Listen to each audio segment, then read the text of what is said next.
Hi everyone, here's a quick video showing you how you can tile two charts and link them in the training manager so that as one chart advances the other one follows.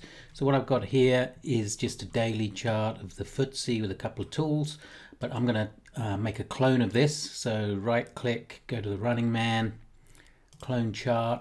I'm just going to drag it over to the left hand side and change it to weekly. Now to enable the training manager, it's that little icon on the left hand side, or Control T with your keyboard shortcut. So when we click that, both training panels open for both the daily and the weekly. We don't really need that, so I'm going to close the daily one in the middle there and just concentrate on the weekly training panel.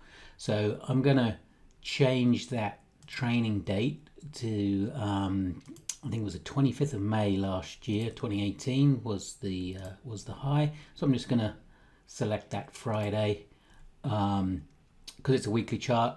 All the candles are dated on the Friday, and you'll notice that the daily chart on the left, if I zoom in there, I'm just going to move that back a bit.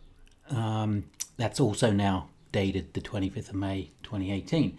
So if we click the plus icon in the training panel for the weekly, we will advance one day at a time.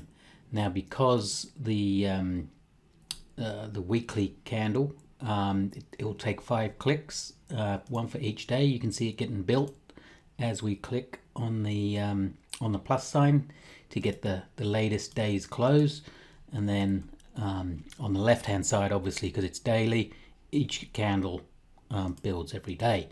Now I can also change the period from 1 day to 1 week. So now when I click the plus sign, the complete candle comes in for the weekly, but we get 5 daily bars or daily candles for the daily. So I'll just click that one more time and you'll see that there, and the tools and the indicators get calculated as you go.